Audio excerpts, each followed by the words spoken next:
오직 성령과 능력과 큰 확신으로 하나님의 말씀을 전하게 싸우니 오늘 사랑하는 성도들, 그리고 처음 오셔서 오늘 이곳에 와서 예배하는 사랑하는 성도들, 그리고 오늘 세례 받으시는 우리 성도들 모두가 다 주의 음성으로 듣고 아멘 하게 하시고 은혜 받게 하여 주옵소서.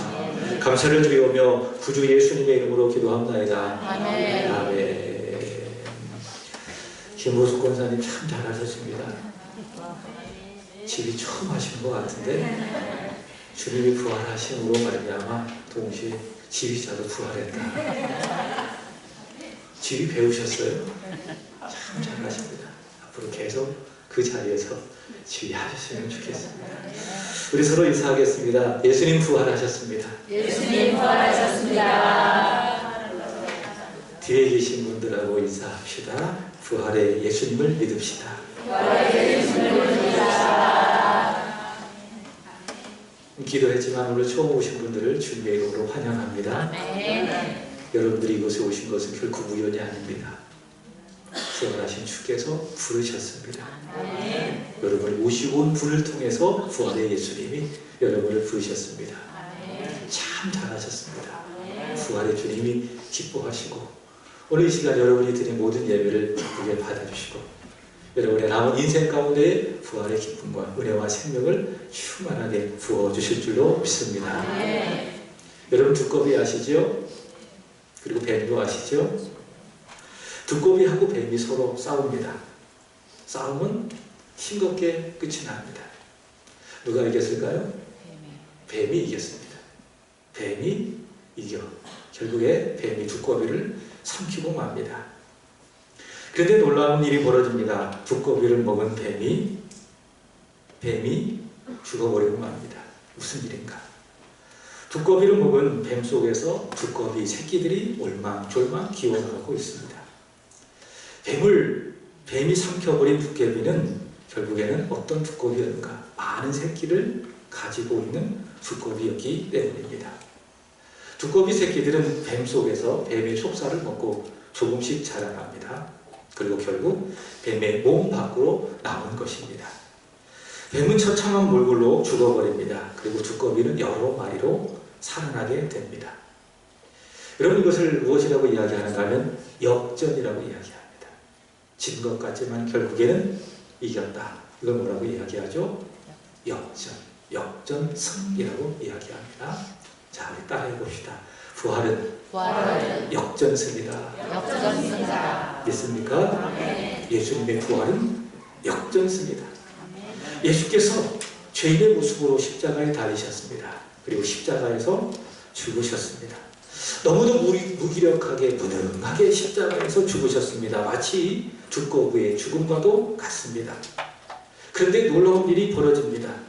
예수님께서 무덤문을 여시고 부활하셨습니다. 그래서 부활은 무엇인가? 역전승이다. 그것이 바로 구주 예수 그리스도의 부활이다. 여러분 예수님께서 말씀하셨습니다. 요한복음 11장 25절 26절 나는 부활이요 생명이니 나를 믿는 자는 죽어도 살겠고 무릇 살아서 나를 믿는 자는 영원히 죽지 아니하리니 이것을 내가 믿느냐. 다시 말씀을 드립니다. 예수님 부활이십니다. 예수님 생명이십니다. 여러분 그 복음을 믿으십니까? 그렇다면 여러분 영원히 죽지 아니합니다. 죽어도 다시 살아나게 되는 것입니다. 예수님의 부활은 생명, 능력이기 때문에 그렇습니다. 한 번 더 따라합시다. 부활은 능력이다. 자, 믿으십니까? 죄인을 구원하는 하나님의 말씀을 무엇이라고 이야기하는가 하면 복음이라고 이야기합니다. 복음. 헬라어로 요한겔리온, 영어로 말한다면 굿뉴스, 복음이라고 이야기합니다.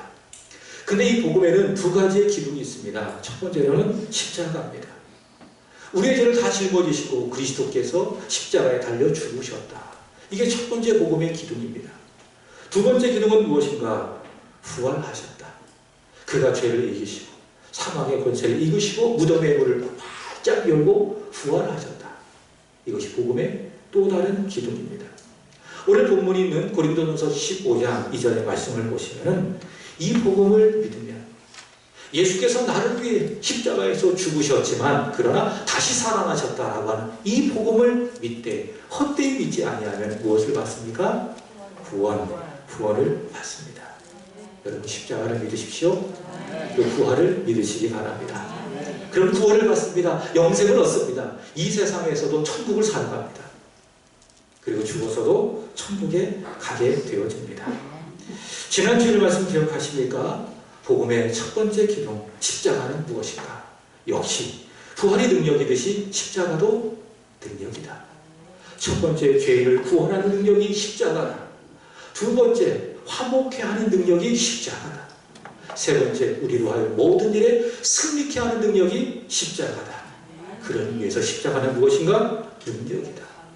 부활도 같습니다. 부활도 무엇입니까? 능력입니다.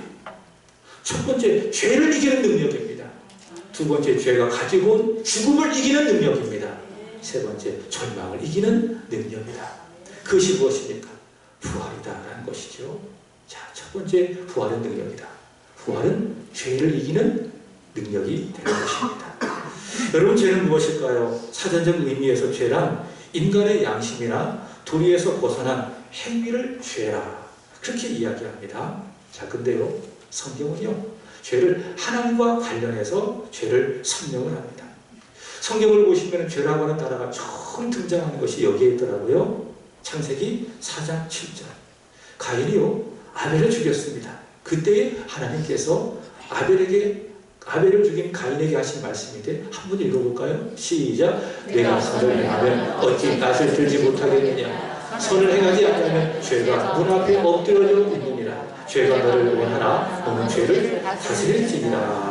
아멘. 자, 이것은 처음 죄라고 하는 말이 성경에 등장을 합니다. 세 번이나 나오죠. 이 짧은 한마디의 말씀에.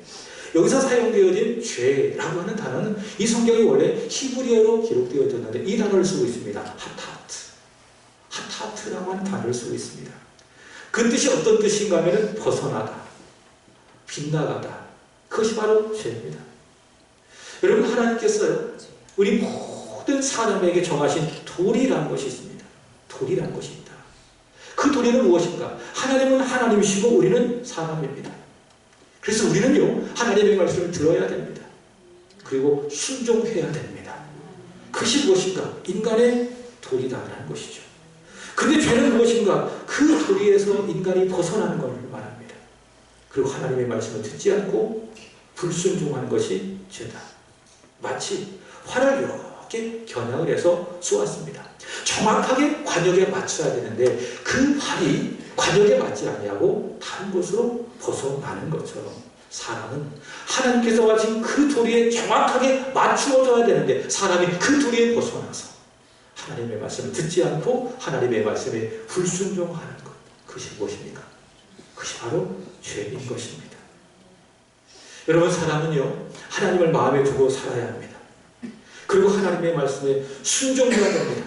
그것이 사람입니다. 그것이 바로 사람의 도리입니다. 근데 로마서 1장 28절의 말씀처럼 사람이 그 마음속에 하나님 두기를 싫어합니다. 하나님은 싫습니다. 나는 내가 하나님이요, 내가 내 인생을 설계하며 내 인생을 계획하며 살아가고 싶습니다. 그것이 무엇입니까? 그것이 바로 죄다. 야, 하나님 뭐하러 믿어? 하나님 있으면 한번 증명해봐. 그럼 내가 믿을게. 하나님 믿을 바에 차라리 내 주먹을 믿고 살아가라. 그것이 무엇이죠? 그것이 바로 죄인 것입니다. 자, 다시 창세기 4장 7절을 보시기 바랍니다. 네가 선을 행하면 어찌 낯을 들지 못하겠느냐. 선을 행하지 아니하면 죄가 문 앞에 엎드려져 있느니라. 죄가 문 앞에 엎드려져 있느니라. 이게 무슨 말씀입니까 하면은 뱀이 마치 두꺼비를 잡아먹기 위해서 기회를 엿보기를 쓰고 쳐다보는 것처럼 죄라고 하는 것이 눈에 보이진 않지만 늘 살아있어서 나를 지배하려고 한다.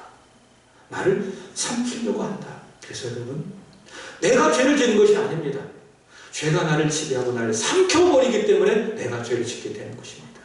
그게 성경이 우리에게 말씀하고 있는 바입니다. 그게 죄의 영향력입니다. 이 죄로 말미암아 여러분, 온 세상은 불행을 받게 되었습니다. 고통을 받게 되었습니다. 온 세상과 일련의 고통과 불행 가운데 놓이게 되어졌습니다. 가인이 아벨을 죽인 것처럼 서로 미워합니다. 서로 증오합니다. 서로 욕합니다. 서로 싸웁니다. 그러다 죽입니다. 창세기 3장 16절의 말씀을 보시면 여성분들 고통 가운데 임신하고 수고롭게 난리 났습니다. 죄가 가지고 온 불행입니다. 남자도 마찬가지입니다. 온 땅이 죄로 인해 저주를 받았습니다. 그래서 남자가 살기 위해서, 가족을 먹고 살리기 위해서 힘써 일을 해야 됩니다. 평생 수고해야 될 것입니다. 그게 죄가 가지고 온 불행입니다. 그분이겠습니까? 인간 역사 속에서 수많은 불행과 사건들이 다 원인이 어디 있는가? 죄에 있습니다. 지금도 이 세상에 전쟁이 일어나죠. 그 원인이 어디에 있을까요? 물론 국가와 국가 간의 욕심, 이게 차이 때문에 그런 전쟁이 일어나지만 그 원인을 소급해 올라가다가 보면 무엇이 있을까요? 사람이 하나님을 반역한 죄에 있습니다. 수많은 병원들이 생기고 있습니다. 환자들이 많이 있습니다. 왜 사람들이 아플까요? 왜 허리도 아프고 마음도 아프고 육신도 아프고 왜 수많은 사람들이 그런 고통 속에서 살아가다 결국 죽게 될까요? 무엇 때문입니까? 건강을 관리 안 해서 맞습니다. 그러나 그 원인을 찾아가보면 무엇이 있을까요? 죄라고 하는 것이 있습니다. 인간의 역사 속에서 발생하는 수많은 고통들, 원인들, 다 그 원인이 무엇인가? 죄에 있습니다. 사람이 하나님 도리에서 벗어나 하나님의 말씀에 불순종한 죄에 있다는 것이죠. 인간은요, 이 죄를 소멸시키기 위해서 무지하게 애를 썼습니다. 그게 정치입니다. 그게 교육입니다. 그게 철학입니다. 그게 이데올로기입니다. 그게 복지입니다. 그게 이 세상에 있는 수많은 종교입니다. 그러나 여러분, 인류 역사 속에서 그 대안들이 죄를 소멸시킬 수 있을까요? 아닙니다. 절대로 그 죄를 소멸시킬 수가 없었습니다. 그런데요, 이 죄를 소멸시키시기 위해서 하나님이신 분이 육신을 입고 이 세상에 오셨습니다. 그분이 누구십니까? 예수 그리스도이십니다. 그래서 여러분, 예수라고 하는 이름의 뜻이 무엇인가? 여러분 다 이름을 갖고 계시죠? 그리고 거기에 이름의 뜻이 있잖아요. 제 이름이 김은기입니다. 은자가 무슨 뜻인가? 많다. 그 다음에 기자가 뭐냐? 일어나다. 많이 일어나다. 그게 제 이름의 뜻입니다. 여러분 다 이름을 갖고 계시죠? 이름에 뜻이 있을 것입니다. 예수님에게도 이름에 무엇이 있을까요? 뜻이라는 것이 있습니다. 그 뜻이 무엇인가? 마태복음 1장 21절을 보겠습니다. 다같이 시작. 아들을 낳으리니 이름을 예수라 하라. 이는 그가 자기 백성을 그들의 죄에서 구원할 자이심이라 하니라. 아멘. 자, 예수님은 누구십니까? 죄를 소멸시켜서 이 세상을, 모든 인류를 구원할 분이시다. 바로 그분이 누구신가? 우리 주 예수 그리스도이시다는 것이죠. 특별히 여러분, 예수 그리스도께서는 부활하심으로 말미암아 그 죄를 이기셨습니다. 그래서 부활은 무엇입니까? 죄를 이기는 능력입니다. 바울은 이렇게 이야기합니다. 로마서 6장 13절, 14절. 우리 같이 함께, 길지만 우리 처음 오신 분들도 성경 말씀이니까 같이 함께 읽어보겠습니다. 시작. 또한 너희 지체를 우리의 무기로 죄에게 내주지 말고 오직 너희 자신을 죽은 자 가운데서 다시 살아나신 자 같이 하나님께 드리며 너희 지체를 의의 무기로 하나님께 드리라. 죄가 너희를 주장하지 못하리니 이는 너희가 법 아래 있지 않고 은혜 아래 있으리라. 아멘. 14절의 말씀을 중복하십시오. 제가 언더라인 쳤습니다. 죄가 너희를 뭐하지 못한다? 주장하지 못한다. 무슨 말씀인가? 너희는 죄를 이겼다. 죄가 마치 뱀이 두꺼비를 먹기 위해서 길을 쓰고 있는 것처럼 그 죄가 너희를 삼키지 못한다. 죄가 너희를 주장하지 못한다. 왜 그럴까요? 여기 13절의 말씀처럼 죽은 자 가운데서 다시 살아나신 예수님, 부활의 예수님을 너희가 믿기 때문에. 그러므로 여러분, 부활은 무엇입니까? 죄를 이기는 하나님의 살아계신 능력이다. 믿습니까? 자, 첫 번째, 부활의 능력, 죄를 이기는 능력이다. 자, 두 번째, 따라합시다. 부활은 죽음을 이기는 능력이다. 믿습니까? 여러분, 죄에 삭신한 것이 있습니다. 죄의 결과라는 것이 있습니다. 그것이 무엇인가 하면 죽음입니다. 로마서 6장 23절, 죄의 삭은 사망이요. 여러분, 사람이 죄인으로 태어납니다. 죄 중에 잉태되고 죄인으로 태어납니다. 그리고 죄를 짓습니다. 내가 죄를 지어서 죄인인 겁니다. 의인으로 태어나서 죄를 짓다가 죄인이 된 것이 아니라 원래부터 죄인이기 때문에 죄를 짓게 되는 것입니다. 근데요, 그 죄는 무엇을 불러오느냐? 인간의 평생 불행을 불러옵니다. 고통을 불러옵니다. 아픔을 불러옵니다. 분열을 불러옵니다. 다툼을 불러옵니다. 그게 죄입니다. 하나님을 떠난 죄입니다. 그리고 어떻게 되어지죠? 그렇게 죄를 지으면서 불행 가운데 살다가 결국에는 죽어요. 그럼 여러분, 죽으면 사람의 끝이 날까요? 아니죠. 죽음 후한 것이 있습니다. 목사님, 죽어보지 않고 어떻게 알아요? 죽었다가 산 사람의 말 좀 어떻게 믿을 수가 있어요? 과학적으로 증명할 수가 없는데 왜 못 믿어요? 죽음이 끝이 아니라 죽음 후가 있다는 건 왜 못 믿으세요? 왜 못 믿으세요? 성경이 있기 때문에 우리는 믿게 되는 겁니다. 죽어보지 않아도 성경이 말씀합니다. 죽으면 죽음 후가 있다. 성경 말씀 이렇게 이야기합니다. 히브리서 9장 27절. 한 번 죽는 것은 사람에게 정해진 것이요 그 후에는 심판이 있으리. 아, 그렇구나. 죽어보지 않아도 죽음 후가 있구나. 그 후에 무엇이 있습니까? 심판이라는 것이 있습니다. 그래서 죄는요, 죄를 지으면서 불행해지면서 그렇게 인생을 살다가 끝내 죽습니다. 그리고 심판을 받습니다. 그리고 영원 지옥 형벌을 받게 되어집니다. 요한계시록에서는 이것을 둘째 사망이라고 이야기합니다. 그래서 사람은요, 죄를 지은 사람은요, 두 번 죽는 거예요. 첫 번째, 영혼과 육신이 분리되어지는 육체적인 죽음.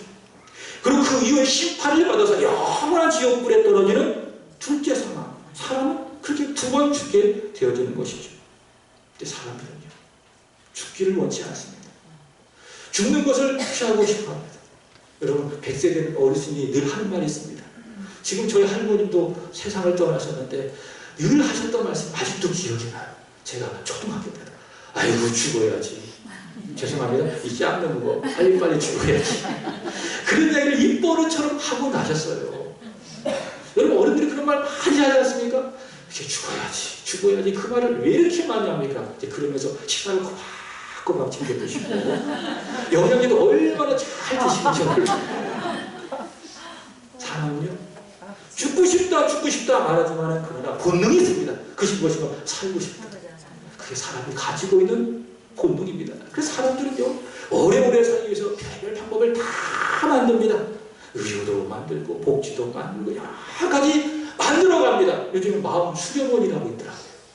스트레스 받는 사람 마음 수련회가 돈 주고 가면 수련을 잘 받아가지고 오래오래 산다고. 그런 데도 있더라고요. 사람은요, 죽음을 피할 길이 없습니다. 사람은 죽음을 이길 수가 없습니다. 돈이 많다고 해서 오래 살 수 있을까요? 권력을 갖고 있다고 해서 오래 살 수 있을까요? 세상 명예를 갖고 있다고 해서 내가 죽음을 피할 수 있을까요? 그렇지 않습니다. 어느 누구도 죽음을 피할 수 없습니다. 죽음을 이길 수가 없습니다. 그게 사람입니다. 그게 사람이 가지고 있는 한계입니다. 그래서 사람은요, 죽음 앞에 겸손해지는 겁니다. 오늘 떵떵거리면서 산다 할지라도 저기 장례식 가보세요. 고개가 숙여집니다. 내가 누구인지 죽음 앞에 정확하게 알게 되어지니까 사람은요, 절대로 죽음을 이길 수가 없습니다. 그러나 여러분, 죽음을 이기신 이 세상에서 단 한 분이 계십니다. 그분이 누구십니까? 예수 그리스도. 그래서 예수 그리스도는 이 세상에 오셔서 죽음을 이기셨습니다. 성경에 예수님의 행적들을 보십시오. 그가 죽음을 이기신 행적들입니다. 마가복음 5장 말씀을 보시면 예수님께서 죽어가는 야이로의 딸을 살리십니다. 야이로의 딸이 병이 들었습니다. 근데 죽어버리고 말았습니다. 사람들이 야이로를 향하여 포기하라고 이야기합니다. 그러자 예수님께서 그 야이로에게 말씀하십니다. 두려워하지 말고 믿기만 해라. 그리고 예수님 죽은 야이로의 딸을 살려주십니다. 달리다 소녀야 일어나라. 달리다 보면 소녀야 일어나라. 죽어가고 있는 딸을 살린 것이 아닙니다. 죽은 딸을 살린 것입니다. 예수님은 누구십니까? 죽음을 이기신 정복자다. 여러분 잘 알고 계신 요한복음 11장의 말씀을 보십시오. 거기에 누가 나옵니까? 죽은 나사로가 나옵니다. 죽었습니다. 나흘이 되었습니다. 그 몸에서 냄새가 납니다. 썩었습니다. 끝이에요. 절망이에요. 그러나 그 죽음 앞에 죽음을 이기신 예수님께서 말씀하십니다. 나사로야 나오라. 나사로야 나오라. 죽음을 이기신 예수 그리스도께서 나사로를 향하여 선포하니 나사로가 나옵니다. 예수님은 누구십니까? 죽음을 이기시는 분이시다. 그분이 죽으셨습니다. 십자가에서 죽으셨습니다. 그리고 난 다음에 살아나지 않았다면 어떤 일이 벌어질까요? 예수님께서 야이로의 딸을 살리시고 그 다음에 나사를 살리신 것이 다 사기극이로구나. 아니 자기도 살아지 못하는데 어떻게 남을 살려? 이건 아니야. 이렇게 사람들은 충분히 생각할 수가 있겠죠. 그러나 예수님 십자가에서 죽으셨지만 다시 살아나셨습니다. 무엇을 보여줍니까? 아 그렇구나. 예수님은 정말 죽은 사람을 살리시는 생명이시구나. 그분은 부활이시구나. 그분은 죽음을 이기시는 능력을 갖고 계신 살아계신 하나님의 아들이시로구나. 예수님께서 부활하심으로 말미암아 증거하고 증명하셨다. 부활은 무엇입니까? 죽음을 이기는 능력. 그래서 오늘 사도 바울은 그 예수님을 믿기 때문에 죽음을 향하여 선포하는 겁니다. 오늘 보는 55절의 말씀을 보시기 바랍니다. 55절 우리 성경 보시고 다 같이 시작.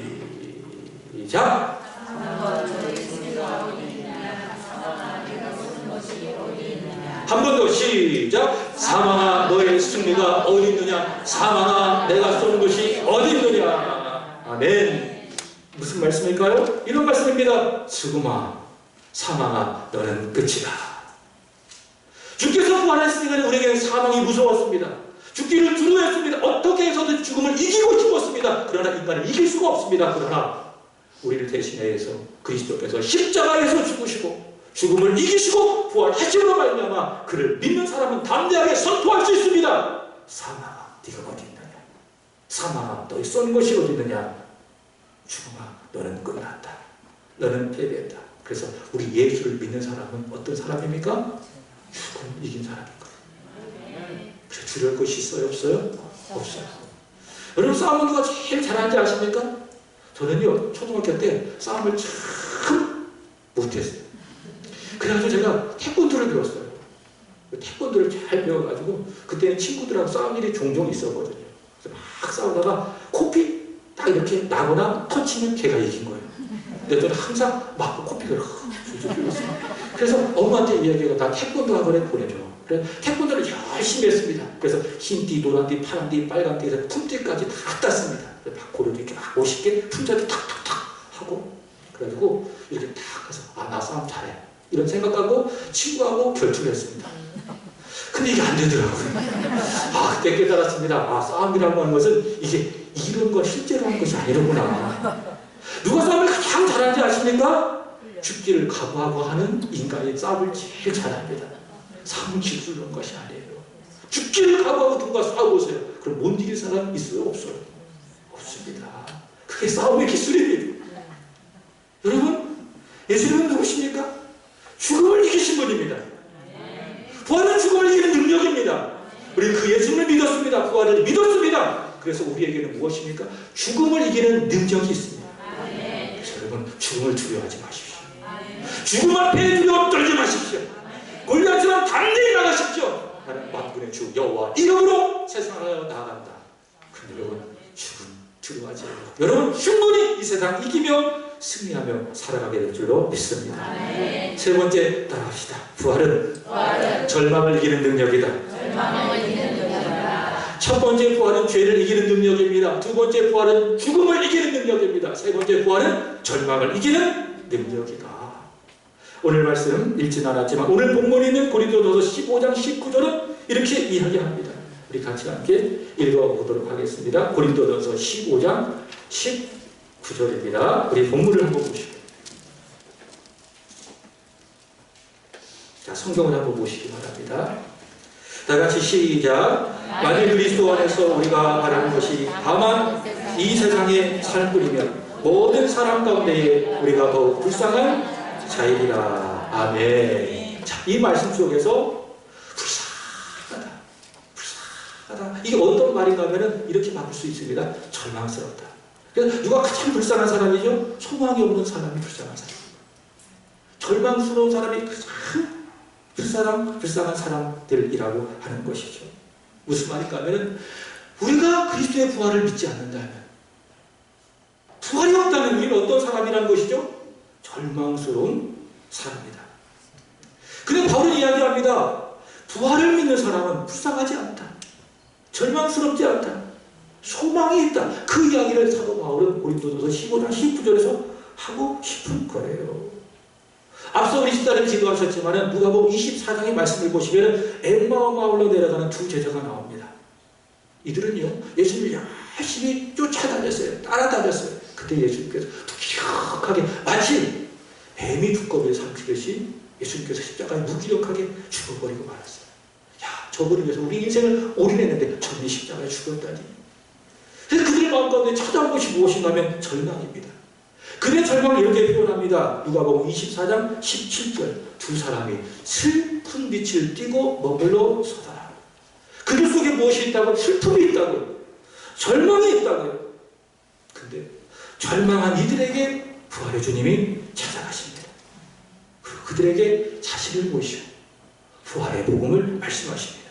누가복음 24장 26절 이렇게 말씀합니다. 그리스도가 이런 고난을 받고 그 다음 자기의 영광에 들어가야 할 것이 아니냐 하시고, 자기의 영광 무엇이죠? 부활. 부활하신 자신을 보여주시고 예수께서 부활의 복음을 그들에게 가르쳐 주셨습니다. 그리고 성경을 자세하게 설명하셨습니다. 그리하였더니 그들 마음을 가득 채우고 있었던 절망이 다 사라집니다. 여러분 그거 아십니까? 여기 들어올 때는 인사를 다 쓰고 있습니다. 행주도 그런 행주가 없어. 이러고 근데 오셔서 기도하고 찬송하고 말씀 듣잖아요. 여러분 쫙 펴집니다. 그게 하나님의 말씀입니다. 제가 여러분 얼굴 보니까 처음에 들어올 때 이렇게 이러고 있었어요. 제가 오늘 부활주일에 굉장히 많이 준비했는데 아직 미흡한 부분이 있어서 저도 마음이 처음에 좀 그랬었어요. 왜 부흥 찬양이 안 나온 거예요? 이거 내가 확인해야 되는데 내가 확인하지 못해서 이런 일이 벌어져. 그래서 제 마음이 그랬어요. 근데 예배를 드리고 말씀을 전하다 보니까 제 마음속에 그런 불편함들이 사라지고 소망이 생기는 거예요. 그게 말씀입니다. 그게 부활의 복음입니다. 여러분도 그렇습니다.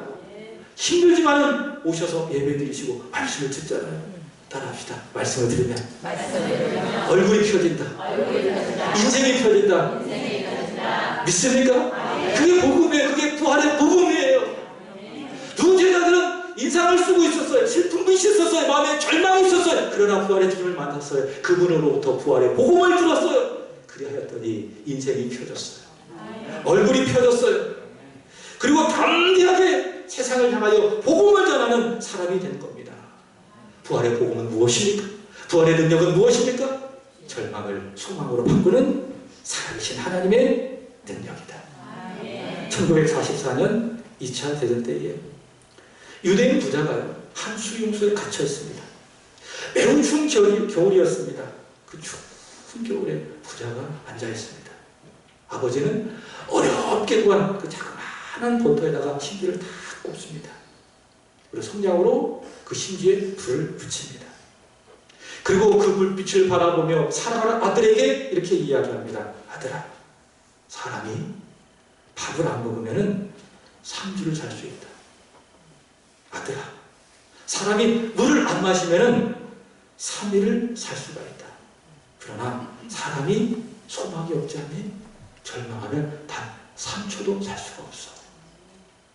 사람에게 이 세상에 소망을 주지 말고 살아계신 하나님께 소망을 두자. 아버지는 그 아들에게 그렇게 소망을 전합니다. 사랑하는 여러분, 특별히 이곳에 처음 오셔서 예배하신 여러분, 저는 여러분의 상황과 형편이 어떠한지 몰라요. 혹시 여러분의 상황과 형편이 마치 이 부자처럼 아버지와 아들처럼 어둡고 절망이 가득한 곳입니까? 내일에 대한 기대도 없고 설렘도 없는 그런 곳이 여러분의 삶의 현장이 아닙니까? 그렇다면 사랑하는 여러분, 믿으십시오. 부활이시고 생명이신 예수를 믿으십시오. 부활의 능력을 믿으시기를 바랍니다. 여러분이 부활을 믿으면 말씀드린 것처럼 죄를 이깁니다. 죄가 가진 불행도 이기고 죽음도 이깁니다. 그리고 더 나아가 여러분의 마음속을 가득 채우고 있었던 절망, 그 절망을 이기고 여러분은 소망을 갖게 되는 겁니다.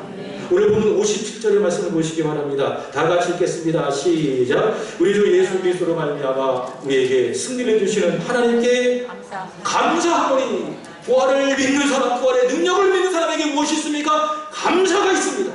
58절 말씀을 보시기 바랍니다. 시작. 그러므로 내 사랑하는 형제들아, 견실하며 흔들리지 말고 항상 주의 일에 더욱 힘쓰는 자들이 되라. 이는 너희 수고가 주 안에서 헛되지 않은 줄 알리라. 부활의 능력을 믿은 사람 견실합니다. 이 사람 말에 저 사람 말에 절대로 흔들리지 않습니다. 그리고 항상 주님의 일에 힘을 쓰게 되어집니다. 이 모든 것이 다 어디로부터 나올까? 부활의 능력을 믿는 믿음으로 말미암아 난다. 사랑하는 여러분, 부활은 능력입니다. 부활을 믿으십시오. 그리고 죄를 이기시고 죽음을 이기시고 절망을 이겨 소망 가운데에 천국에 들어가는 그날까지 주 위에서 멋지게 살아가는 저와 여러분의 인생이 되기를 주의 이름으로 축복합니다. 기도하겠습니다. 하나님 아버지, 부활하신 이 아침 부활의 복음을 듣게 해주셔서 감사 돌려드립니다. 생명이시고 부활